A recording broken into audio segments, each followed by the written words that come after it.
Hello, everybody. Welcome to another week 5 live stream. Today, I'm going to talk a little bit about the history of the clones and some of the stations. A lot of stuff that probably won't be covered in any other videos you see on my channel. At least, not covered for a while till I write new material for them. And with the material we already have, that's not going to be for a while.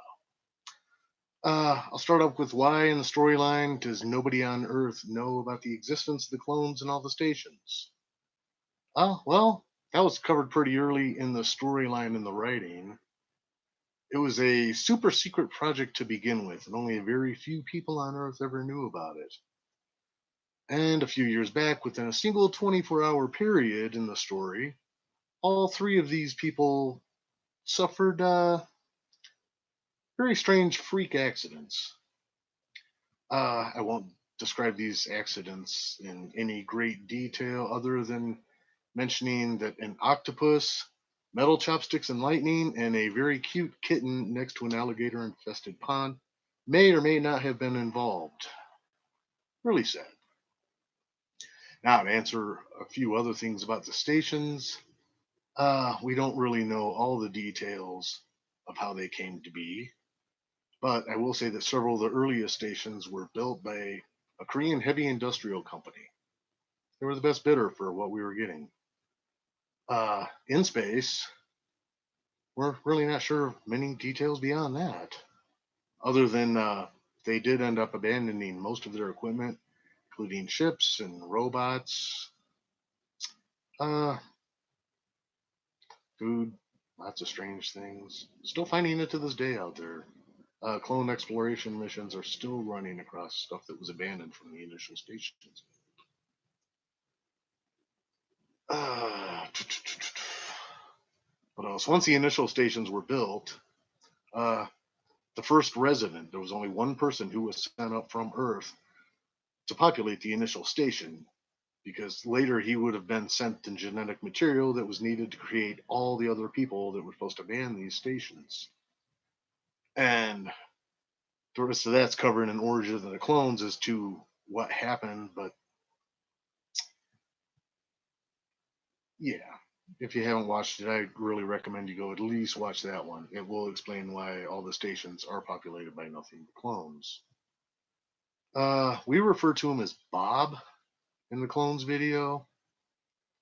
Nobody really knows who his real name was, but the strange thing is, uh, we all agree, all the clones agree that he should be referred to as Bob. So maybe his name is Bob. Maybe it's a genetic memory of his name actually being Bob. And after that creation, when he started creating all the other clones, he erased his name from all the remaining records. So, like I said, we're just guessing that it was Bob, but it feels right. So we're going to call him Bob. After Bob and his happy little accident, he subsequently produced the first generations of clones.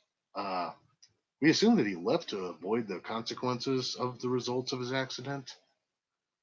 And we have no idea where he is to this day. And truthfully, he could still be here.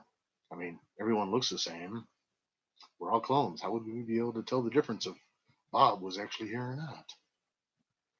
Anyway, generations of clones were produced in groups as they were needed to fill these stations that were built, to begin their missions, to pilot the ships, run the experiments, man the factories,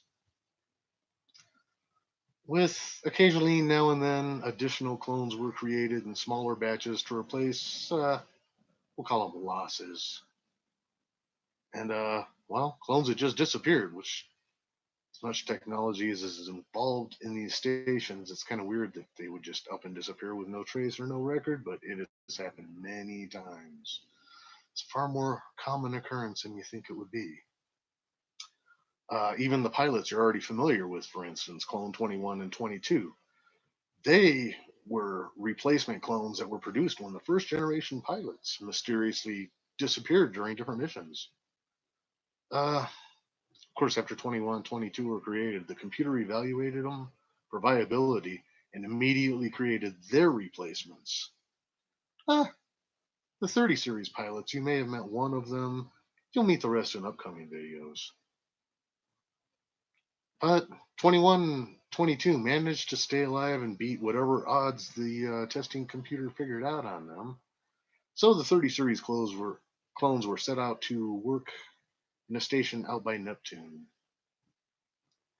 For the most part, the cloning system has worked out, and it continues to work out okay. Everybody seems to embrace the role they're put into, does the job well. One thing I want to add here about admin clone: there were no clones made to be put in charge of the other clones. The admin clone was made to do all the paperwork generated by all the work, experiments, flights, missions.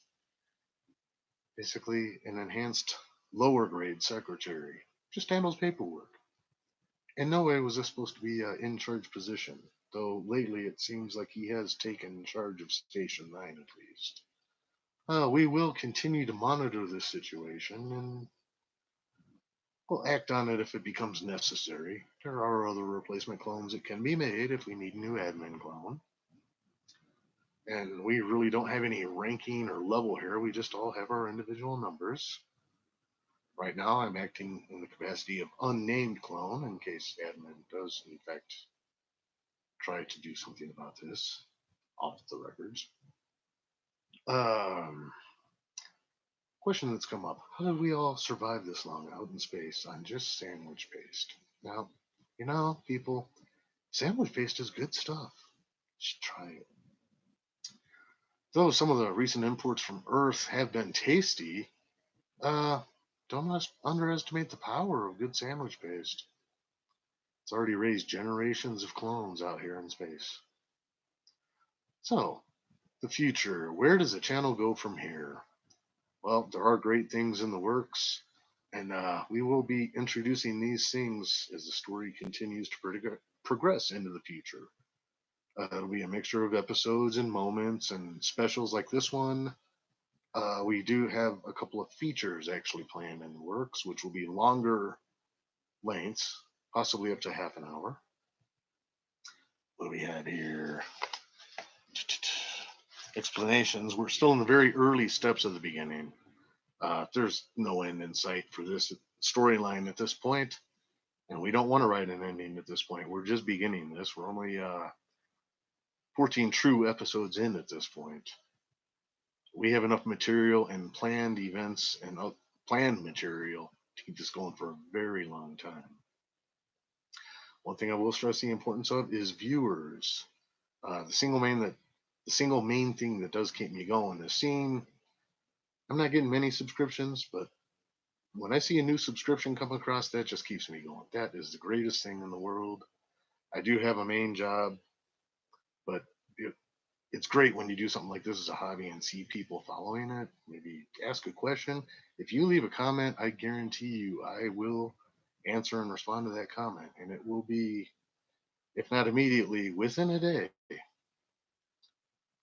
And I get super excited when it happens. So please feel free to leave comments, like the videos, but just just say something. Let us know you're here, because that makes us all worthwhile. Just interaction. And yeah, feel free to comment even on the older videos. I monitor everything. I'll see that there's a new comment on any of them, and I will respond. Feel free to share these videos with anybody who you think will enjoy them. I mean, don't. I'm not saying go out and spam everybody, but if you know anybody that might be interested in some corny sci-fi and occasional chuckle about it now and then, weird sci-fi props that might be getting better in the future as I learn more as I go through this, feel free to share. And the people watching them, that's the only thing we really have to gauge the success of this channel is the comments, the views, and the subscribers. So just let us know you're here watching. That'd be great.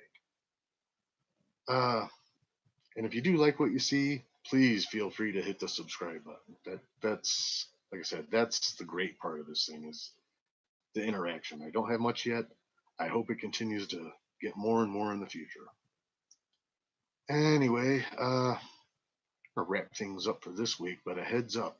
Next Friday's episode is a very important episode. It's not super long, it's just a few minutes long, but it is a very special episode. And there is possibly even a name change to the channel. that will take place based on this episode. This episode is needed to actually just kind of justify that name change. So please continue to watch our future episodes, and thank you for your continued support. And this is an unnamed clone signing off. Goodbye, and thank you for watching.